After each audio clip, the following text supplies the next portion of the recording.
Scene 1.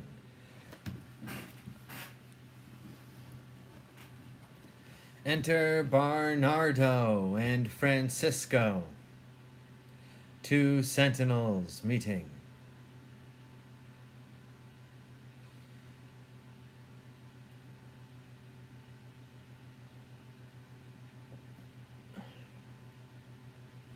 Bernardo. Who's there? Nay, answer me. Stand and unfold yourself. Long live the king. Bernardo. He. You come most carefully upon your hour. 'Tis now struck 12. Get thee to bed, Francisco. For this relief much thanks. 'Tis bitter cold, and I am sick at heart. Have you had quiet guard? Not a mouse stirring. Well, good night. If you do meet Horatio and Marcellus, the rivals of my watch, bid them make haste. I think I hear them. Stand ho! Who is there? Friends to this ground, and liegemen to the Dane. Give you good night. Oh, farewell, honest soldier, who hath relieved you? Bernardo hath my place. Give you good night.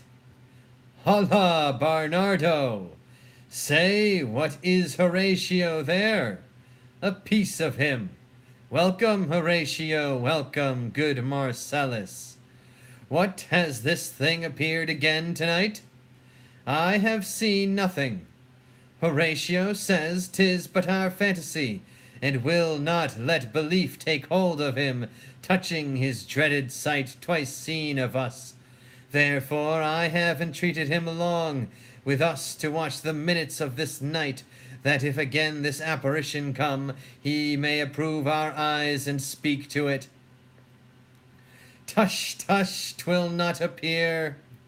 Sit down a while, and let us once again assail your ears, that are so fortified against our story, what we have 2 nights seen.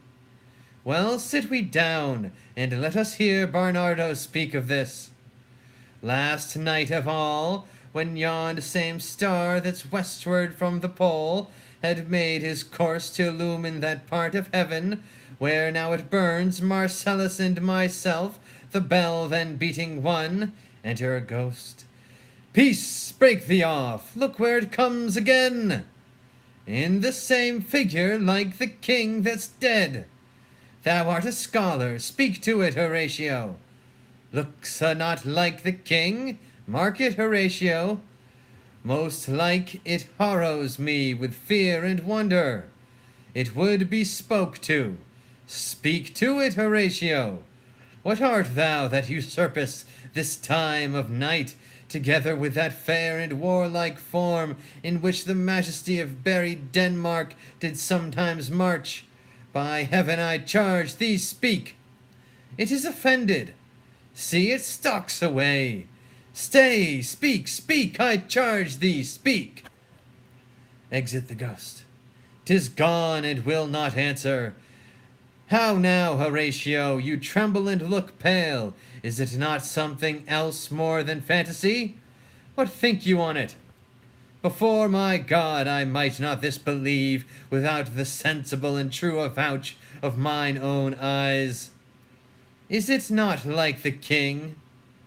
As thou art to thyself, such was the very armor he had on when he the ambitious Norway combated. So frowned he once when in an angry parle he smoted the sledded poleaxe on the ice. 'Tis strange. Thus twice before, and jump at this dead hour, with martial stalk hath he gone by our watch. In what particular thought to work I know not, but in the gross and scope of mine opinion, this bodes some strange eruption to our state. Good now, sit down and tell me, he that knows, why this same strict and most observant watch so nightly toils the subject of the land, and why such daily cast of brazen cannon, and foreign mart for implements of war, why such impress of shipwrights, whose sore task does not divide the Sunday from the week, what might be toward that this sweaty haste doth make the night joint labourer with the day? Who is it that can inform me? That can I, at least the whisper goes so. Our last king, whose image even but now appeared to us, was, as you know, by Fortinbras of Norway. Thereto pricked on by a most emulate pride, dared to the combat, in which our valiant Hamlet, for so this side of our known world esteemed him, did slay this Fortinbras, who, by a sealed compact, well ratified by law and heraldry, did forfeit with his life all those his lands, which he stood seized of, to the conqueror. Against the which a moiety competent was gauged by our king, which had returned to the inheritance of Fortinbras. Had he been vanquisher, as by the same comart and carriage of the article designed, his fell to Hamlet. Now, sir, young Fortinbras, of unimproved metal, hot and full, hath in the skirts of Norway here and there sharked up a list of lawless resolutes, for food and diet to some enterprise that hath a stomach in it, which is no other, as it doth well appear unto our state, but to recover of us, by strong hand, in terms of compulsatory, who those foresaid lands, so by his father lost.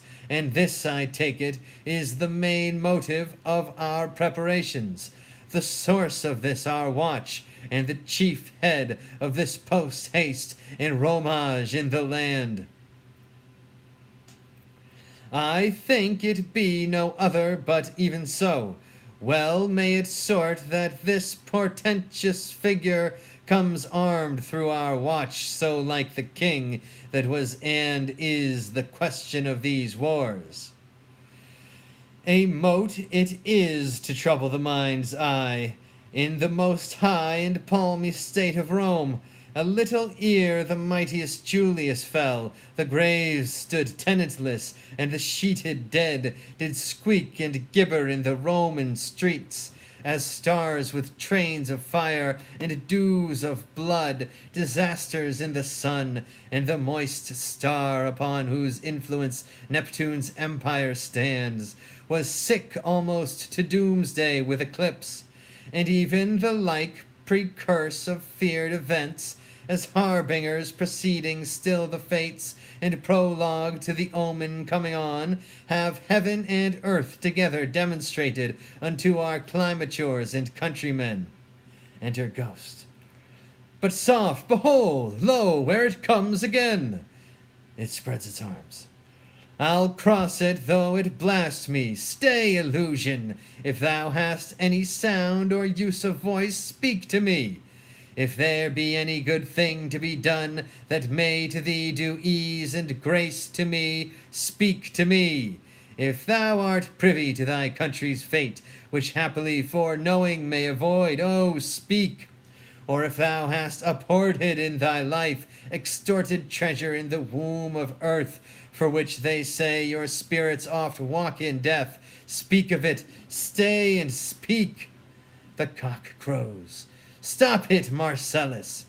Shall I strike it with my partisan? Do, if it will not stand. 'Tis here, 'tis here, 'tis gone. Exit Ghost. We do it wrong, being so majestical, to offer it the show of violence, for it is as the air invulnerable, and our vain blows malicious mockery. It was about to speak when the cock crew, and then it started like a guilty thing upon a fearful summons. I have heard the cock, that is the trumpet to the morn, doth with his lofty and shrill sounding throat awake the god of day, and at his warning, whether in sea or fire, in earth or air, the extravagant and erring spirit he's to his confine, and of the truth herein this present object made probation. It faded on the crowing of the cock, Some say that ever against that season comes, wherein our Saviour's birth is celebrated. This bird of dawning singeth all night long, and then, they say, no spirit dare stir abroad.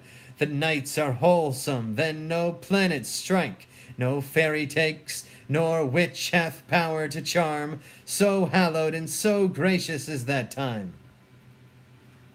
So have I heard, and do in part believe it. But look, the morn in russet mantle clad walks over the dew of yon high eastward hill. Break we our watch up, and by my advice let us impart what we have seen tonight unto young Hamlet, for, upon my life, this spirit dumb to us will speak to him. Do you consent we shall acquaint him with it, as needful in our loves, fitting our duty? Let's do it, I pray, and I this morning know where we shall find him most convenient.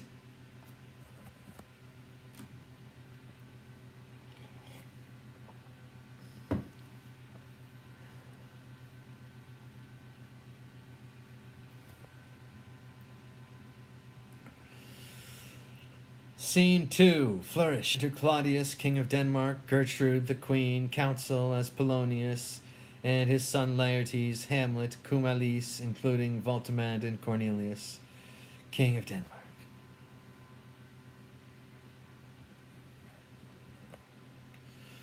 Though yet of Hamlet, our dear brother's death, the memory be green, and that it us befitted to bear our hearts in grief, and our whole kingdom to be contracted in one brow of woe, yet so far hath discretion fought with nature, that we with wisest sorrow think on him, together with remembrance of ourselves. Therefore our sometime sister, now our queen, the imperial jointress to this warlike state, have we as twere with a defeated joy, with an auspicious and a dropping eye, with mirth in funeral, and with dirge in marriage, in equal scale, weighing delight and dole, taken to wife. Nor have we herein barred your better wisdoms, which we have freely gone with this affair along. For all our thanks, now follows that you know young Fortinbras, holding a weak supposal of our worth, or thinking by our late dear brother's death, our state to be disjoint and out of frame, co-leagued with this dream of his advantage, he hath not failed to pester us with message importing the surrender of those lands lost by his father with all bands of law to our most valiant brother. So much for him. Now for ourself, and for this time of meeting. Thus much the business is we have here writ to Norway, uncle of young Fortinbras, who, impotent and bedread, scarcely hears of this his nephew's purpose to suppress his further gait herein, in that the levies, the lists, and full proportions are all made out of his subject, and we here dispatch you, good Cornelius, and you, Voltimand, for bearers of this greeting to old Norway, giving to you no further personal power to business with the king, more than the scope of these dilated articles allow. Farewell, and let your haste commend your duty. In that and all things will we show our duty. We doubt it nothing, heartily farewell. And now, Laertes, what's the news with you? You told us of some suit. What is it, Laertes? You cannot speak of reason to the Dane, and lose your voice. What wouldst thou beg, Laertes? That shall not be my offer, not thy asking. The head is not more native to the heart, the hand more instrumental to the mouth, than is the throne of Denmark to thy father. What wouldst thou have, Laertes? My dread lord, your leave and favour to return to France, from whence thou, though willingly I came to Denmark, to show my duty in your coronation, yet now I must confess that duty done, my thoughts and wishes bend again toward France, and bow them to your gracious leave and pardon. Have you your father's leave? What says Polonius? Hath my lord wrung from me my slow leave by laboursome petition, and at last upon his will I sealed my hard consent. I do beseech you, give him to leave to go. Take thy fair hour, Laertes, time be thine, and thy best graces spend at thy will. But now, my cousin Hamlet and my son, a little more than kin and less than kind, how is it that the clouds still hang on you? Not so, my lord, I am too much in the sun. Good Hamlet, cast thy nighted colour off, and let thine eye look like a friend on Denmark. Do not for ever with thy veiled lids seek for thy noble father in the dust. Thou knowest 'tis common, all that lives must die, passing through nature to eternity. Eh, madame, it is common. If it be, why seems it so particular with thee? Seems, madame? Nay, it is, I know, not seems. 'Tis not alone my inky cloak, good mother, nor customary suits of solemn black, nor windy suspiration of forced breath, no, nor the fruitful river in the eye, nor the dejected haviour of the visage, together with all forms, moods, shapes of grief that can denote me truly. These indeed seem, for they are actions that a man might play, but I have that within which passes show, these but the trappings and the suits of woe. 'Tis sweet and commendable in your nature, Hamlet, to give these mourning duties to your father, but you must know your father lost a father, that father lost his, and the survivor bound in filial obligation for some term to do obsequious sorrow. But to persevere in obstinate condolement is a course of impious stubbornness, 'tis unmanly grief. It shows a will most incorrect to heaven, a heart unfortified, or mind impatient, an understanding simple and unschooled. For what we must be, and is as common as any the most vulgar thing to sense, why should we in our peevish opposition take it to heart?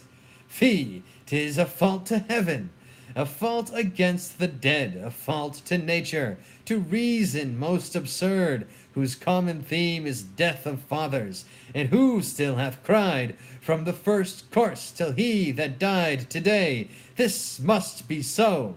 We pray you, throw to earth this unprevailing woe, and think of us as of a father, for let the world take note. You are the most immediate to our throne, and with no less nobility of love than that which dearest father bears his son, do I impart toward you. For your intent in going back to school in Wittenberg, it is most retrograde to our desire, and we beseech you, bend you to remain here in the cheer and comfort of our eye, our chiefest courtier, cousin, and our son. Let not thy mother lose her prayers, Hamlet. I pray thee, stay with us. Go not to Wittenberg. I shall in all my best obey you, madame. Why, 'tis a loving and a fair reply.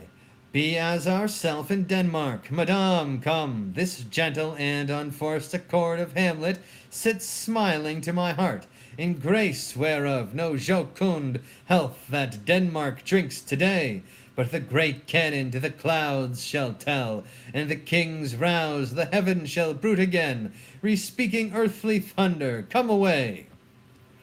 Oh, that this too sallied flesh would melt, thaw and resolve itself into a dew, or that the everlasting had not fixed his cannon against self-slaughter.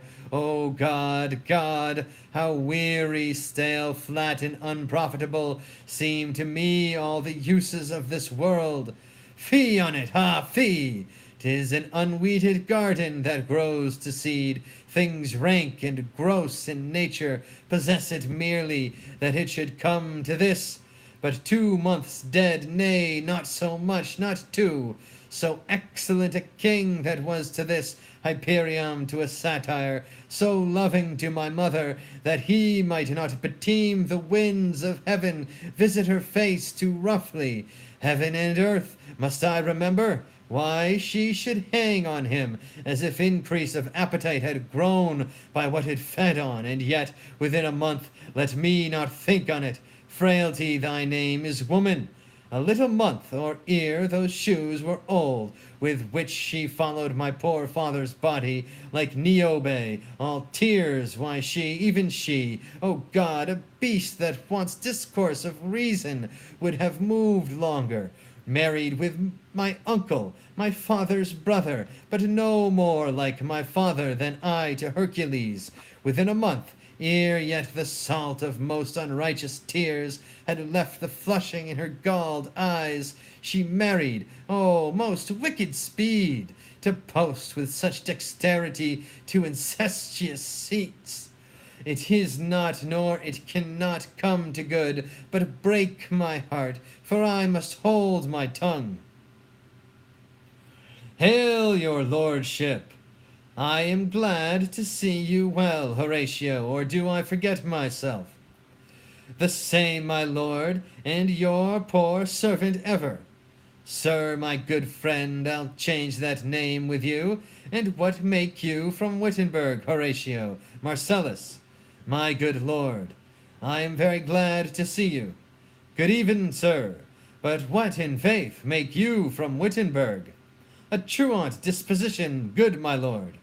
I would not hear your enemies say so, nor shall you do my ear that violence to make it truster of your own report against yourself.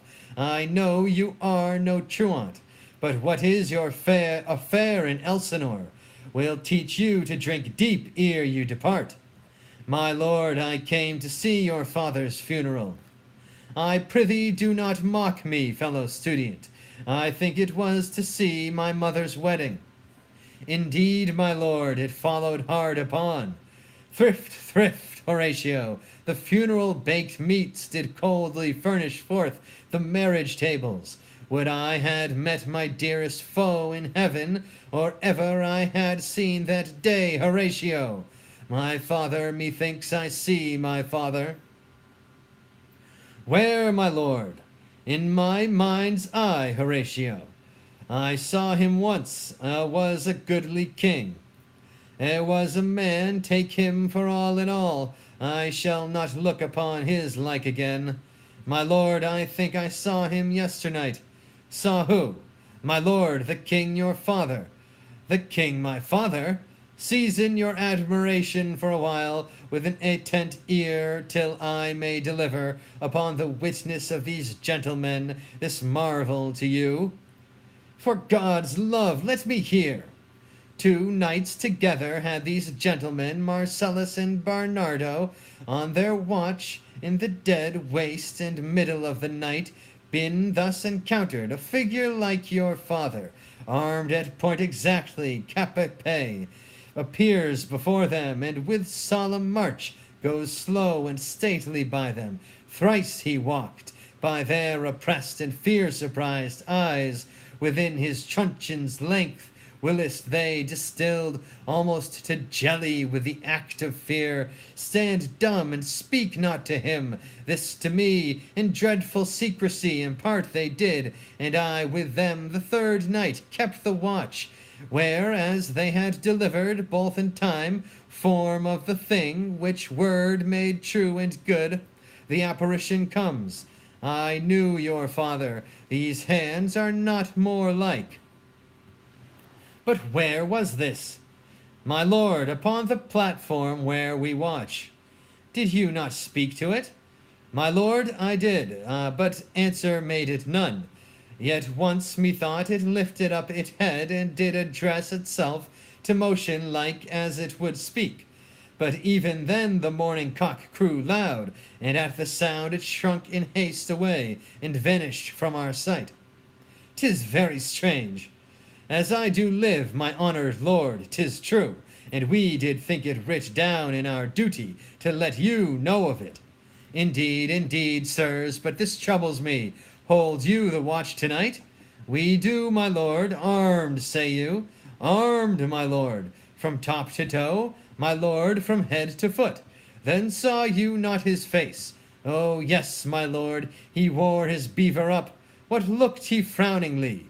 A countenance more in sorrow than in anger, pale or red, nay, very pale, and fixed his eyes upon you most constantly. I would I had been there, it would have much amazed you. Very like, stayed it long, while one with moderate haste might tell 100th. Longer, not when I saw it. His beard was gristled, no, it was, as I have seen it in his life, a sable silvered. I will watch tonight, perchance 'twill walk again. I warrant it will. If it assume my noble father's person, I'll speak to it, though hell itself should gape and bid me hold my peace. I pray you all, if you have hitherto concealed this sight, let it be tenable in your silence still, and whatsoever else shall hap tonight, give it an understanding but no tongue. I will requite your loves, so fare you well. Upon the platform 'twixt 11 and 12 I'll visit you. Our duty to your honor, your loves as mine to you, farewell. My father's spirit in arms, all is not well, I doubt some foul play, would the night were come, till then sit still my soul, foul deeds will rise, though all the earth overwhelm them to men's eyes.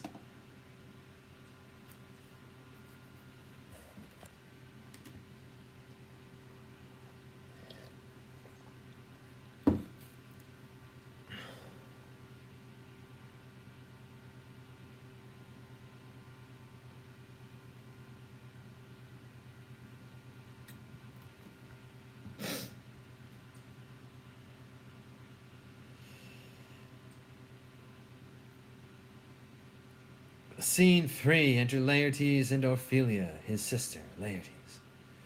My necessaries are embarked, farewell, and sister, as the winds give benefit, and convey is assistant, do not sleep, but let me hear from you. Do you doubt that? For Hamlet, and the trifling of his favor, hold it a fashion and a toy in blood, a violet in the youth of primy nature, forward not permanent, sweet not lasting, the perfume and suppliance of a minute, no more. No more, but so. Think it no more, for nature crescent does not grow alone, infuse and bulk, but as this temple waxes, the inward service of the mind and soul grows wide withal. Perhaps he loves you now, and now no soil nor cocktail doth besmirch the virtue of his will, but you must fear his greatness weighed, his will is not his own, for he himself is subject to his birth. He may not, as unvalued persons do, carve for himself, for on his choice depends the safety and health of this whole state, and therefore must his choice be circumscribed unto the voice and yielding of that body whereof he is the head. Then if he says he loves you, it fits your wisdom so far to believe it, as he in his particular act and place may give his saying deed, which is no further than the main voice of Denmark goes withal. Then weigh what loss your honor may sustain, if with too credent ear you list his songs, or lose your heart, or your chaste treasure open to his unmastered importunity. Fear it, Ophelia, fear it, my dear sister, and keep you in the rear of your affection, out of the shot and danger of desire. The chariest maid is prodigal enough if she unmask her beauty to the moon. Virtue itself scapes not calumnious strokes. The canter galls the infants of the spring too oft before their buttons be disclosed, and in the morn and liquid dew of youth contagious blastments are most imminent. Be wary then, best safety lies in fear, youth to itself rebels, though none else near. I shall the effect of this good lesson keep, as watchmen to my heart. But, good my brother, do not, as some ungracious pastors do, show me the steep and thorny way to heaven, whiles like a puffed and reckless libertine, himself the primrose path of dalliance treads, and reeks not his own red. Oh, fear me not! I stay too long, but here my father comes. A double blessing is a double grace. Occasion smiles upon a second leave. Yet here, Laertes, aboard, aboard, for shame! The wind sits in the shoulder of your sail, and you are stayed for there. My blessing with thee, and these few precepts in thy memory, look thou character. Give thy thoughts no tongue, nor any unproportioned thought his act. Be thou familiar, but by no means vulgar. Those friends thou hast, and their adoption tried, grapple them unto thy soul with hoops of steel, but do not dull thy palm with entertainment of each new hatched unfledged courage. Beware of entrance to a quarrel, but being in, bear it that the opposed may beware of thee. Give every man thy ear, but few thy voice. Take each man's censure, but reserve thy judgment. Costly thy habit as thy purse can buy, but not expressed in fancy, rich, not gaudy, for the apparel oft proclaims the man, and they in France of the best rank and station are of a most select and generous chief in that neither a borrower nor a lender be, for loan oft loses both itself and friend, and borrowing dulleth the edge of the husbandry. This above all, to thine own self be true, and it must follow as the night the day. Thou canst not then be false to any man. Farewell, my blessing season this in thee. Most humbly do I take my leave, my lord. The time invests you, go, your servants tend. Farewell, Ophelia, and remember well what I have said to you. 'Tis in my memory locked, and you yourself shall keep the key of it. Farewell. What is it, Ophelia, he hath said to you? So please you, something touching the Lord Hamlet. Marry, well bethought. 'Tis told me he hath very oft of late given private time to you, and you yourself have of your audience been most free and bounteous. If it be so, as so 'tis put on me, and that in way of caution I must tell you, you do not understand yourself so clearly as it behooves my daughter and your honor. What is between you? Give me up the truth. He hath, my lord, of late made many tenders of his affection to me. Affection, bah! You speak like a green girl, unsifted in such perilous circumstance. Do you believe his tenders, as you call them? I do not know, my lord, what I should think. Mary, I will teach you. Think yourself a baby that you have taken these tenders for true pay, which are not sterling. Tender yourself more dearly, or not to crack the wind of the poor phrase, ringing it thus, you'll tender me a fool. My lord, he hath importuned me with love in honorable fashion. A fashion you may call it, go to, and hath given countenance to his speech, my lord, with almost all the holy vows of heaven. Springes to catch woodcocks, I do know, when the blood burns, how prodigal the soul lends the tongue vows. These blazes, daughter, giving more light than heat, extinct in both, even in their promise, as it is a making, you must not take for fire. From this time be something scanter of your maiden presence. Set your entreatments at a higher rate than a command to parle. For Lord Hamlet believes so much in him that he is young, and with a larger tenor may he walk than you may be given you. In few, Ophelia, do not believe his vows, for they are brokers, not of that dye which their investments show, but mere implorators of unholy suits, breathing like sanctified and pious bonds the better to beguile. This for all, I would not in plain terms from this time forth have you so slander any moment leisure as to give words or talk with Lord Hamlet. Look to it, I charge you. Come your ways. I shall obey, my lord.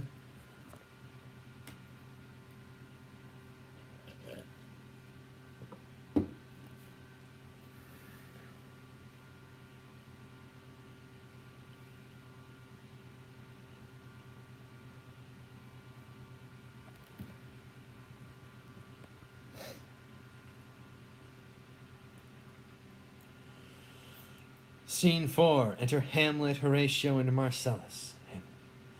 The air bites shroudly. It is very cold. It is a nipping and an eager air. What hour now? I think it lacks of 12. No, it is struck. Indeed, I heard it not. It then draws near the season wherein the spirit held his wont to walk. What does this mean, my lord? The king doth wake tonight and takes his rouse, keeps wassail, and the swaggering up spring reels. And as he drains his draughts of Rhemish down, the kettle drum and trumpet thus bray out the triumph of his pledge. Is it a custom? Ay, marry is it. But to my mind, though I am native here, and to the manner born, it is a custom, more honoured in the breach than the observance. This heavy-headed revel east and west makes us traduced and taxed of other nations. They clip us drunkards, and with swinish phrase soil our addition. And indeed it takes from our achievements, though performed at height, the pith and marrow of our attribute.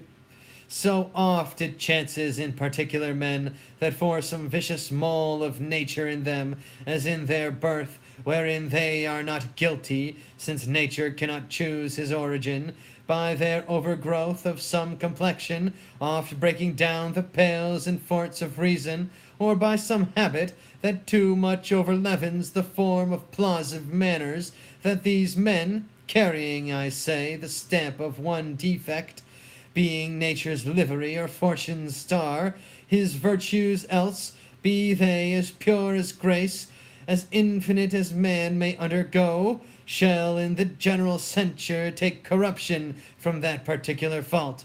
The dram of evil doth all the noble substance of a doubt to his own scandal. Enter Ghost. Look, my lord, it comes!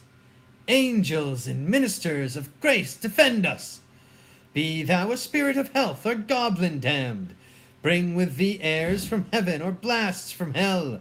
Be thy intents wicked or charitable, thou comest in such a questionable shape that I will speak to thee. I'll call thee Hamlet, king, father, royal Dane. Oh, answer me!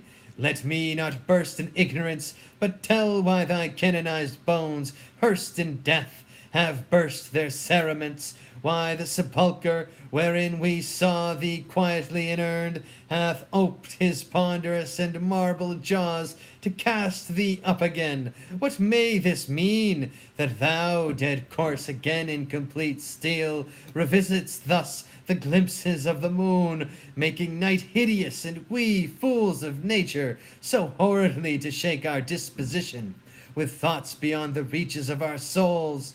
Say, why is this? Wherefore? What should we do? Ghost beckons Hamlet. It beckons you to go away with it, as if it some impartment did desire to you alone. Look with what courteous action it waves you to a more removed ground, but do not go with it. No, by no means. It will not speak, then I will follow it. Do not, my lord. Why, what should be the fear? I do not set my life at a pin's fee, and for my soul what can it do to that, being a thing immortal as itself? It waves me forth again, I'll follow it.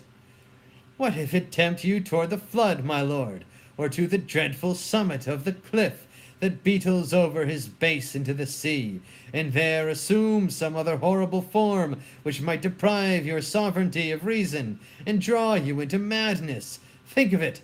The very place puts toys of desperation without more motive into every brain that looks so many fathoms to the sea and hears it roar beneath. It waves me still. Go on, I'll follow thee. You shall not go, my lord.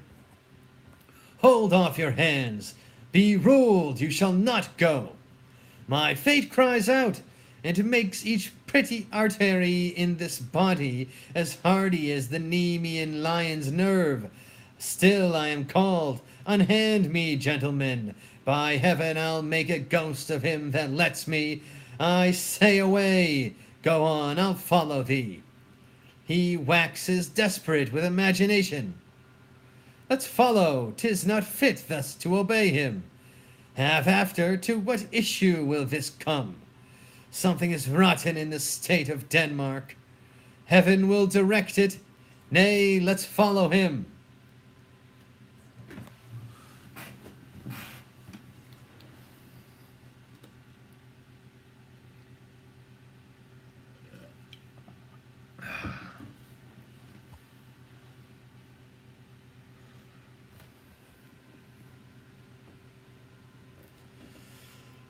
Scene 5. Enter Ghost and Hamlet.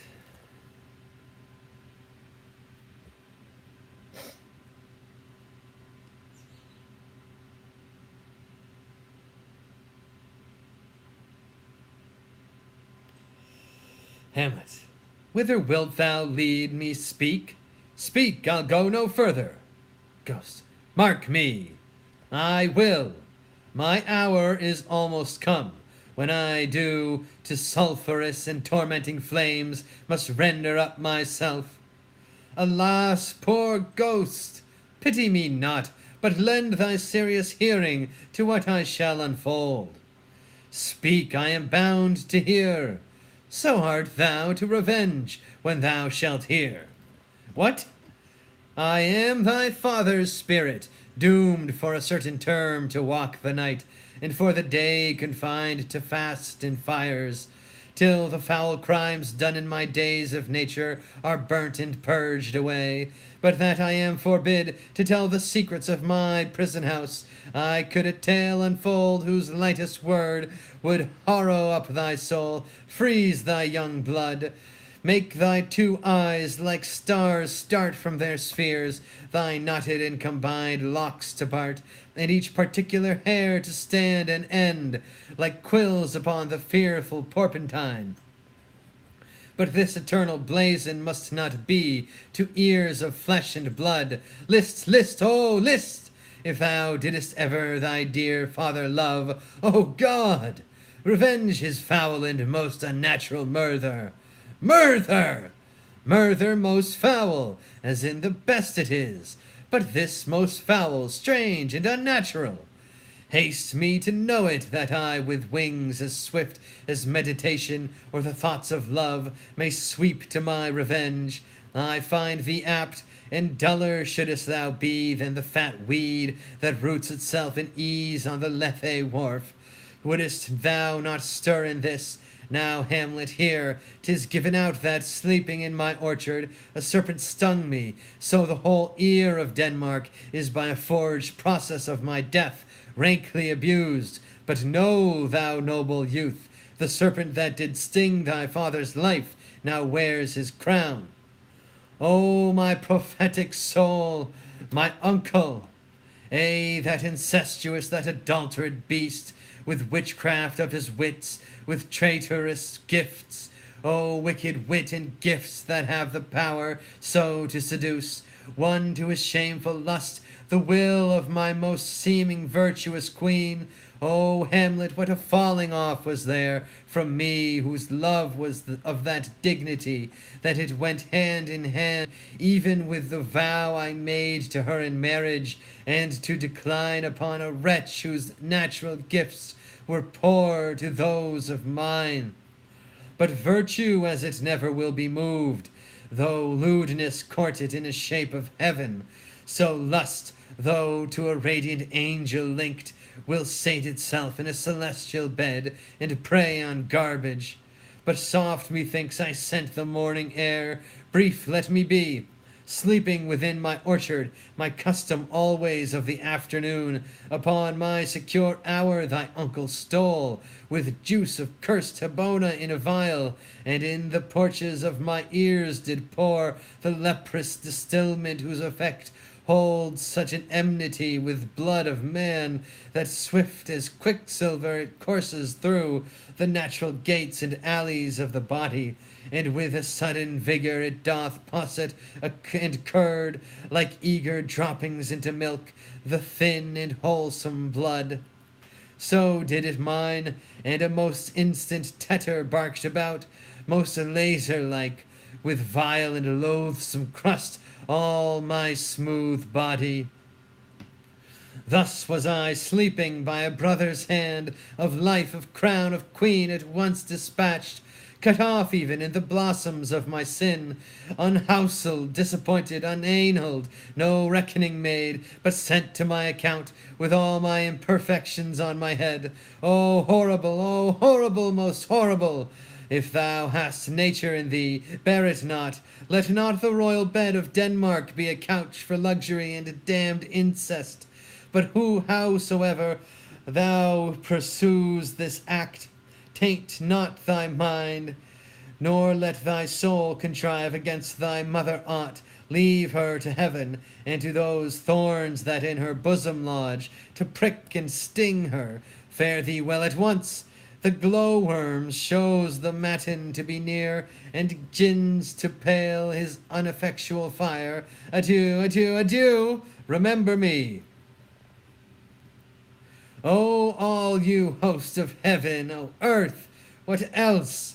And shall I couple hell? O fie, hold my heart, and you, my sinews, grow not instant old, but bear me stiffly up. Remember thee, thou poor ghost, whilst memory holds a seat in this distracted globe. Remember thee, remember ye, from the table of my memory I'll wipe away all trivial fond records, all saws of books, all forms, all precious past, that youth and observation copied there, and thy commandment all alone shall live within the book and volume of my brain, unmixed with baser matter.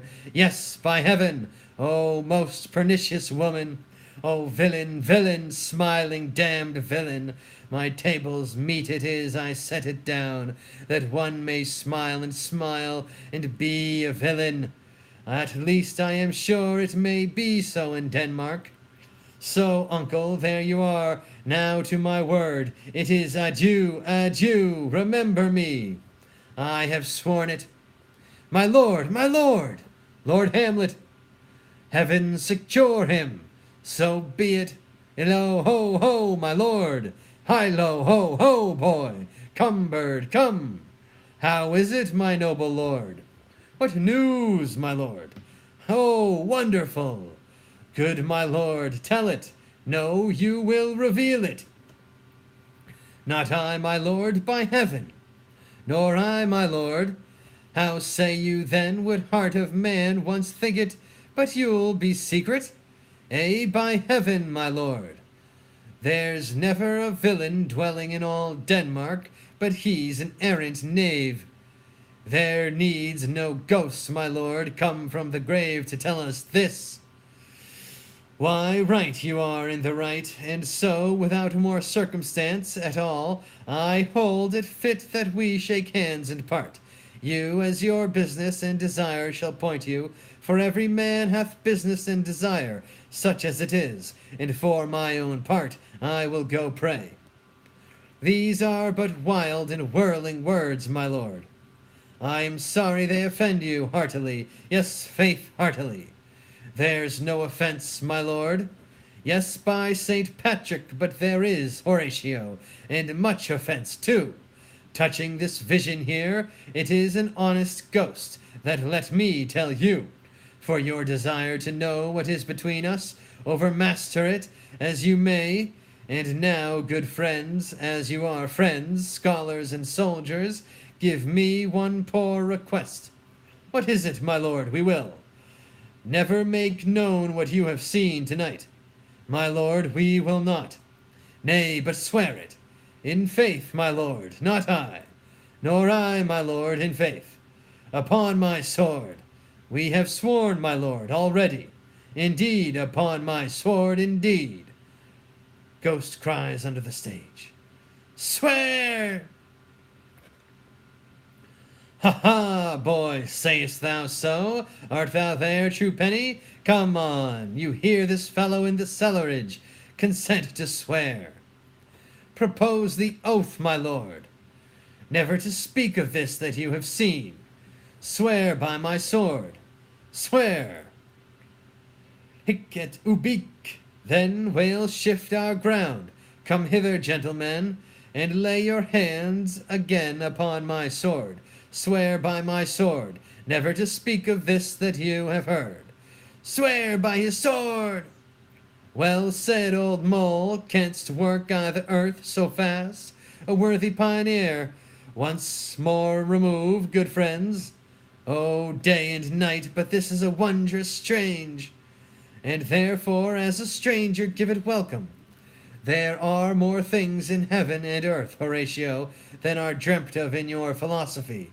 But come, here as before, never, so help you mercy, how strange or odd somever I bear myself, as I perchance hereafter shall think meet to put an antic disposition on, that you at such times seeing me never shall, with arms encumbered thus, or this headshake, or by pronouncing of some doubtful phrase, as well we know, or we could, and if we could, or if we list to speak, or there be if they might, or such ambiguous giving out to note that you know aught of me, this do swear, so grace and mercy at your most need help you. Swear! Rest, rest, perturbed spirit, so, gentlemen, with all my love I do commend me to you, and what so poor a man as Hamlet is may do to express his love and friending to you, God willing shall not lack. Let us go in together, and still your fingers and your lips, I pray. The time is out of joint, O cursed spite, that ever I was born to set it right. Nay, come, let's go together. End of Act 1. Amen. Praise be to God. Jesus Christ. Jah Rastafari. Bless William Shakespeare.